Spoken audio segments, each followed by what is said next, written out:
Welcome back to Doomer Dialogues, the only show where FEMA's disaster plan has been outsourced to YouTube thumbnails.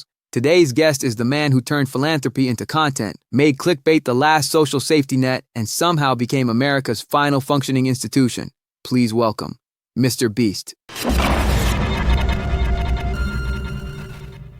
Jimmy, your last upload was, "I replaced FEMA with Feastables." Do you understand how insane that is? Disaster relief used to come from Washington. Now it comes from a guy with a hoodie and a conscience trained by YouTube analytics. Yeah, but it worked. People got what they needed, families rebuilt their homes, and everyone left with enough Feastables to feed a family of 4 for 6 months. Honestly, more effective than FEMA, plus it hit 50 million views. And that's the point.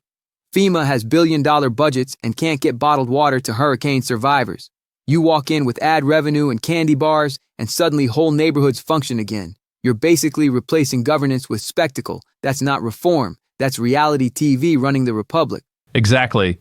Which is why next week I've got Last to Leave the Chemotherapy Chair Wins a Lifetime of Health Insurance, sponsored by Blue Cross. So cancer treatment is a carnival game now?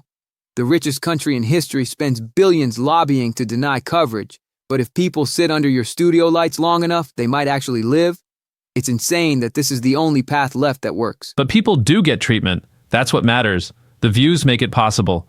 It's like, if the system's broken, why not hack it with attention? Because the hack is proof the system is dead. You've privatized morality. You've gamified survival. And it shouldn't be on one influencer's shoulders to do what entire institutions fail to. Then you'll love the next one.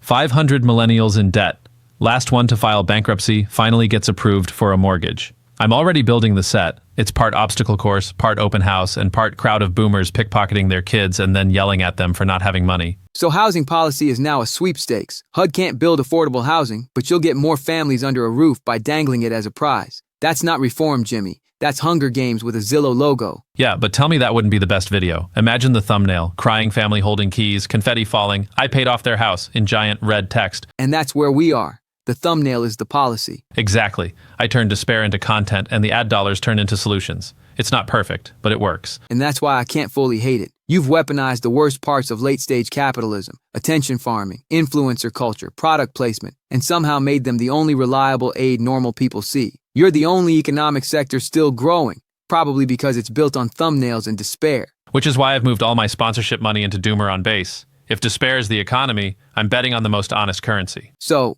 your master plan is to monetize hopelessness? No, man. Society is already hopeless. I'm just filming it and reinvesting the ad revenue.